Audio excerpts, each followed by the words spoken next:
नमस्कार शेतकरी बांधवांनो. तर मी Aryan Nagnath Gutte, college of agriculture, Dongar Shelki तांडा. तर मी आज तुम्हाला दाखवणार आहे वर्मी कंपोस्ट कसं बनवतात. हे कॉलेजमध्ये ठेवलेले गांडूळ खताच्या बॅगा आहेत. कुणाला पाहिजे असलं तर कॉलेजला संपर्क साधावा. आणि आता त्या बॅगेमधले गांडूळ तुम्हाला दाखवतो. खूप मोठ्या प्रमाणामध्ये वाढ झाली आहे त्यांची. तुम्ही बघू शकता हे किती मोठ्या प्रमाणामध्ये वाढ झालेली आहे. मग आता वर्मी कंपोस्ट बनवण्यासाठी त्यासाठी लागणारे साहित्य: 2 टोपले वाळू, 2 टोपले खडी ही 12 mm ठेवायची आणि वाळू ही बारीक चाळलेली ठेवायची. आणि ते टोपल्यामधले वाळू आणि खडी 2-3 वेळा स्वच्छ पाण्याने धुवून घ्यायची, कारण त्याच्यामधली माती ही निघून जाते.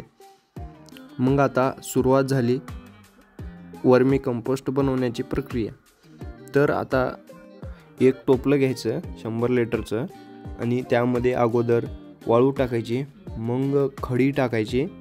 खडी टाकल्याच्या नंतर त्याहून एक कपडा आतरायचा, कारण गांडूळ खाली जाऊ नये म्हणून कपडा आतरायचा. मग कुजलेलं शेणखत घ्यायचं.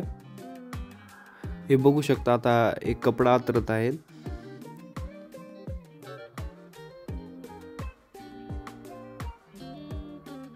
आता कपडा आतरून झाले. आता याच्यावरती कुजलेलं शेणखत टाकणार आहेत.